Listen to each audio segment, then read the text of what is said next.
Hi guys, welcome to the Channel of Love study group. Okay, we are studying How to Raise Your Own Salary by Napoleon Hill. We are on chapter 12, Control Your Attention. Now we left our last session on this quote.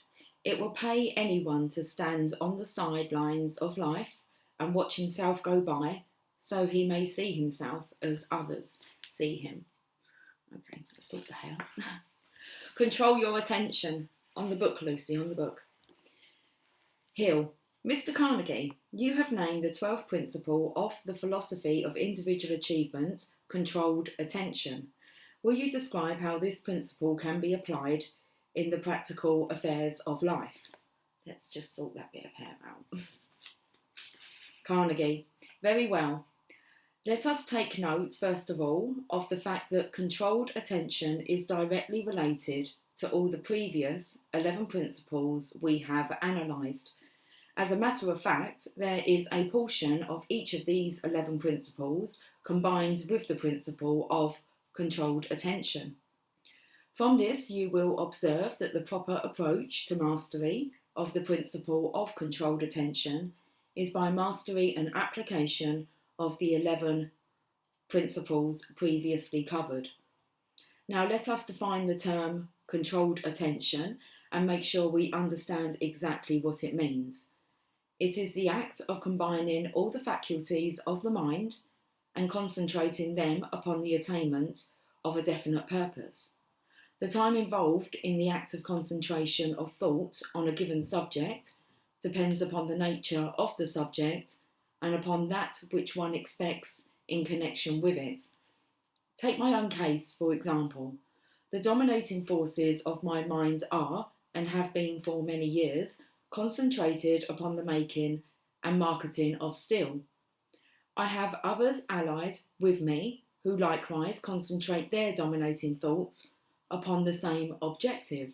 Thus we have the benefit of controlled attention in collective form, consisting, as it does, of the individual mind power of a great number of people, all working toward the same end in a spirit of harmony. Hill. Could you not have carried on other business activities just as successfully as you conducted the steel industry and at the same time? Wouldn't the mastermind principle have made that possible? Carnegie. I have known men to conduct many separate, unrelated businesses successfully with the aid of the mastermind, but I have always believed they would have done much better had they confined their efforts entirely to one line of business. Splitting one's attention has the effort of dividing one's powers. The best plan for anyone to follow is to devote all his energies to one specific field. This concentration enables one to specialise in that field. Hill. But what about doctors who engage in general practice? Do they not have a better opportunity to add to their income than those who specialise in one particular branch of medicine? Carnegie. The exact opposite is true. If you ever had occasion to engage a specialist to remove your appendix, as I have had, you will learn that specialisation in medicine pays. When I was a small boy, the only family physician who used to look after the health of the people of our neighbourhood would have removed an appendix for $25, and I suspect he could have done the job about as well as a specialist, who charged me more than 10 times that amount, but I called in the specialist just the same. Hill. Does this same rule apply in the field of retail merchandising? Carnegie. It applies in every line of business and every calling. Modern merchandising has practically made the old-fashioned general store obsolete. While the most prosperous stores are departmentalised, they are not the same as the old general merchandise stores, because each department is managed by a specialist who devotes all his time to that department. You might say that a modern department store is nothing but a group of highly specialist stores, all operating under one roof and one general overhead, but possessing increased buying power that gives the store a tremendous advantage over smaller stores. Hill, you would say then that the department store is managed under the principle of controlled attention. Carnegie, that and other principles of the philosophy of individual achievement, especially the mastermind principle and definiteness of purpose. Hill, what about the banking business? Is it managed also by application of the principle of controlled attention? Carnegie, very much so.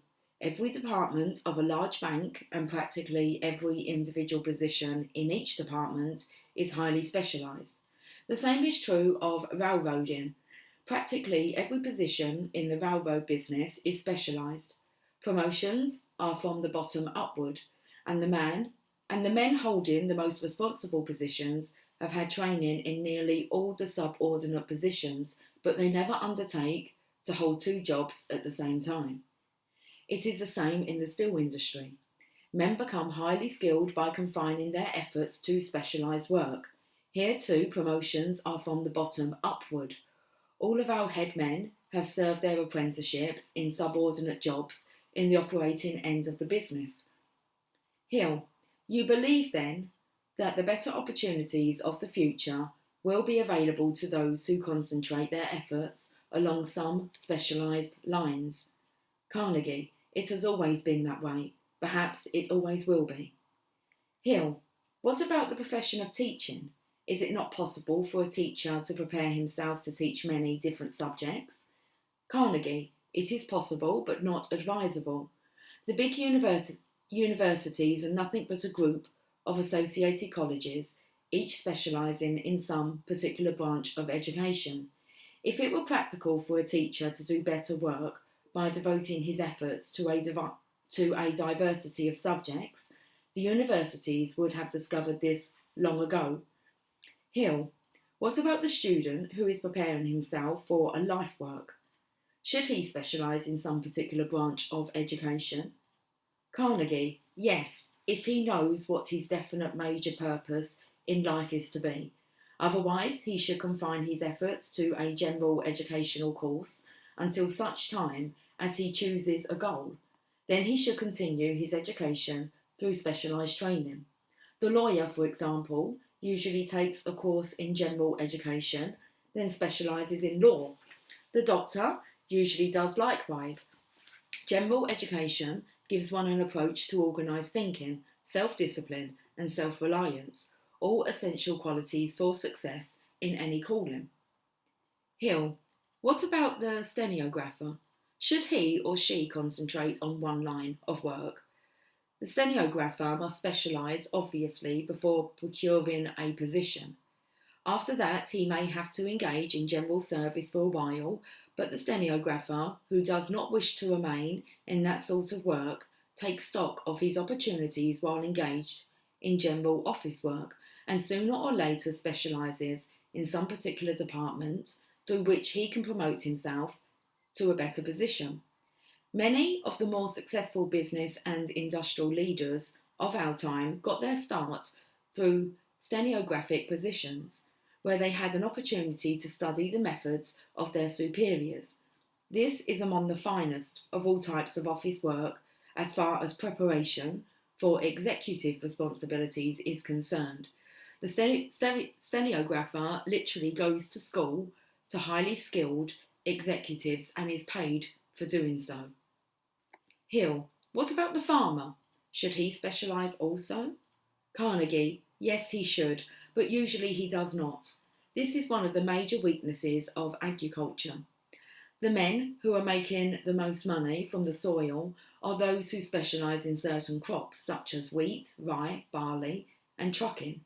The farmer who raises a little of everything very seldom receives much for anything he raises. Hill, what about the bookkeeper? Should he specialise too? Carnegie, yes, unless he is contented to remain always a bookkeeper, and even then he will make more from his work if he specialises in some particular branch of accounting. The better paid men in this field usually branch out from general bookkeeping to auditing and the installation of accounting systems. A clever man in this field finds it quite profitable for every business beyond the one-man size needs dependable records of its transactions. Hill. Now, am I going to give you a hard one? Okay, Hill, I am going to give you a hard one, Mr. Carnegie. What about the young woman who intends to marry? What chance has she of specialising, unless it is in connection with pots and pans and the rearing of babies? Carnegie, that's not as hard as you can imagine.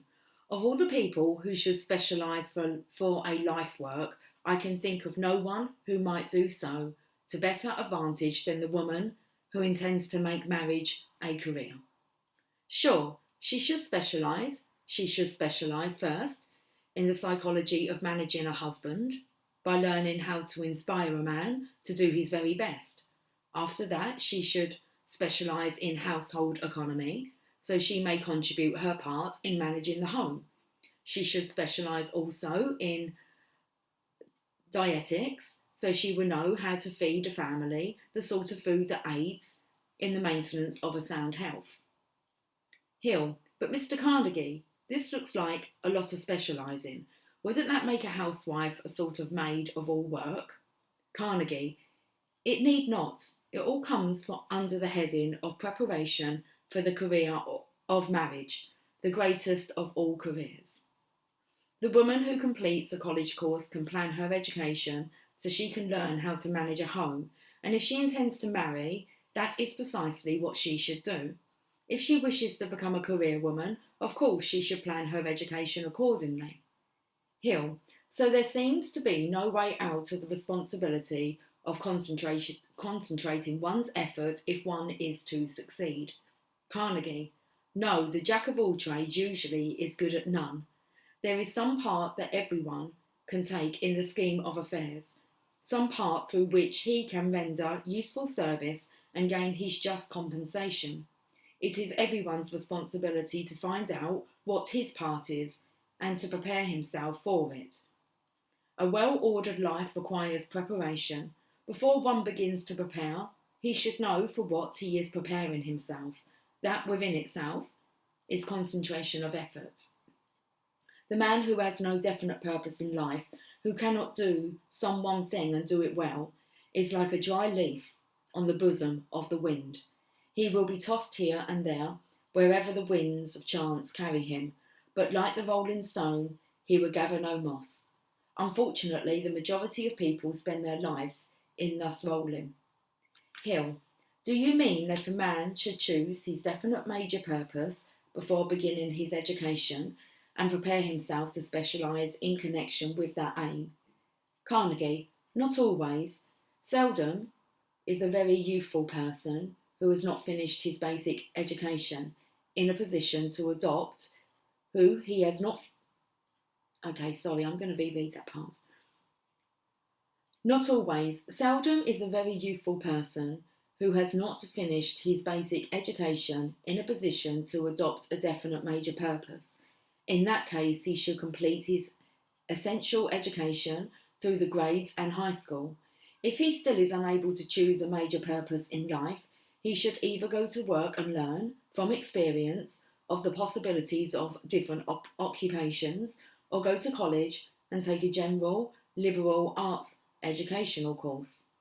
After that, one should be able to decide what calling he wishes to follow. Hill, suppose that a person chooses a definite major purpose, but finds, after he pursues it for a while, that he dislikes it or he finds something he likes better. Should he make a change? Carnegie, by all means. A man will succeed best in that which he likes best, all else being equal. It is advisable for one to change, provided he does not get into the habit of changing every time the work he has chosen becomes difficult or he meets with temporary defeat. Changing from one line of work to another involves a tremendous loss. It is something like an industrial plant, the management of which changes from one product to another. The successful person must reach the stage of specialisation sooner or later, the sooner the better. Hill, is it advisable for a businessman to engage in politics? Carnegie. Not if he wishes to succeed in business. Politics is a profession unto itself, and not a very dependable one at that. But it is a profession, and those who succeed best at it are those who do nothing else. Hill. What sort of career would you advise a young man to choose? A professional career or a business career? Carnegie. That depends upon the young man, his likes and dislikes, his native ability, his physical conditions, etc. Generally speaking, I would say that business and industry offer much broader opportunities than do the professions, because the professions are overcrowded already. This is essentially an industrial nation. Industry is the backbone of our economic structure. I have never seen the time when a reliable, loyal, and capable man could not find his place in industry. He is where most of the larger fortunes are made, which, within themselves, partly answers your question, since most people choose a career with the object of earning a living and accumulating as much wealth as possible. There always has been a shortage of capable men at the head of industry, but never a shortage in the professions. Hill. What about the Army or the Navy or the government service as a career? Are these desirable opportunities in any of these three branches of service? Are there desirable opportunities in any of these three branches of service? Carnegie. Again, I must say that this depends very largely on the person who is choosing the career. If a man wishes an opportunity to engage in a creative effort, he would not choose government service as a career, since his chances there would become a matter of the whims of politicians. He would fare better in either the Army or the Navy, since these are somewhat further removed from political influence. Some have made commendable records in both of these fields of the service, but generally they were men who liked that sort of life. The line of promotion in both the Army and the Navy is rather long and by no means easy. Military service calls for concentrated effort and a definite limitation of ambition, as the possibilities of advancement are known in advance. Some men are not suited by nature to limit themselves in this manner. They prefer to take their chances in business or industry, where the risks may be greater and the work harder, but the possibilities of achievement are without any fixed limits. Hill. Would you recommend that an ambitious woman undertake to divide her attention between marriage and a personal career? Carnegie. No, under no circumstances. Career women seldom make successful wives. Conversely, successful wives seldom make efficient career women. It should be one or the other. I have known of many marriages resulting in failure because of this very situation, where the wife endeavoured to divide her attention between her home and a career. It may happen, and it sometimes does, that a married woman is forced to take up a career because of the illness of her husband or his death, but the division of attention between home and career should never be a matter of choice. Hill. Then you recommend concentration of effort through specialisation in all callings. You believe obviously in a one-track mind. Carnegie. Specialisation through concentration of effort gives one greater power. It saves lost motion in both thought and physical action. It harmonises with the principle of definiteness of purpose, the starting point of all achievement. I believe in a one-track mind, if you allow me to describe it in this way. A wide range of knowledge based on facts related to one's major purpose, but expressed through organised plans for the attainment of that purpose. I might make any meaning better understood if I stated it this way. A man should have a multiple-track mind for the accumulation of knowledge, but a single-track mind for the expression of that knowledge, which is about the same as saying that one should have a reserve of both general and specific knowledge, but he should concentrate its use upon the attainment of a definite major purpose. We have already discussed the fact that knowledge gives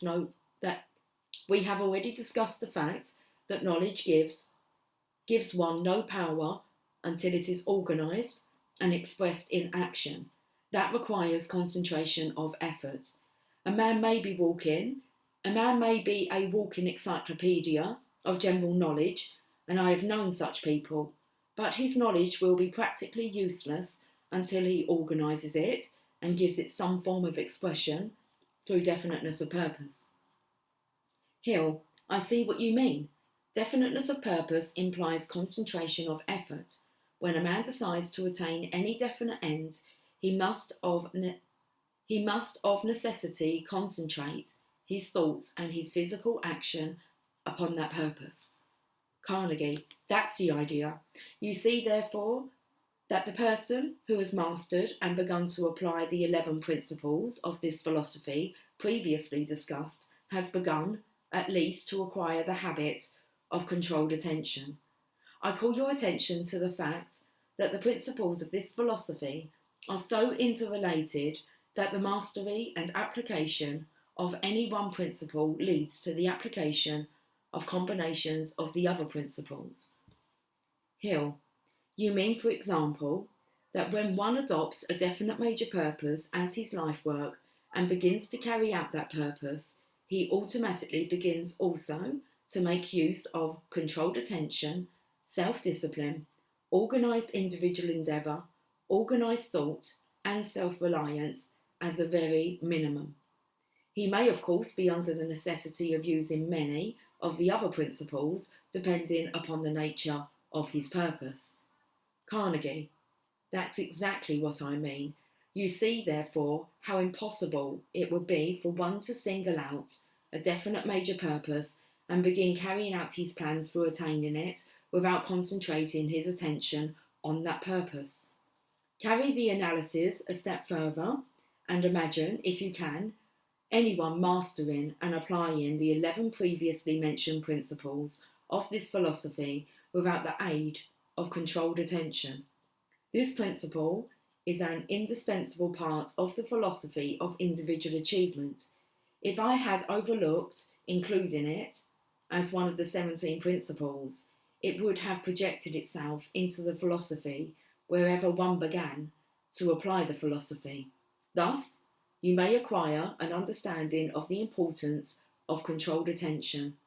Without its application, success in the broader sense is an impossibility. And that's the end of chapter 12. Okay, let's leave with this quote. A rudderless ship and a purposeless man are eventually stranded on a desert sand. Chapter 13, apply the golden rule. Okay, I will catch up with you guys soon. Take care. Much love. Bye for now.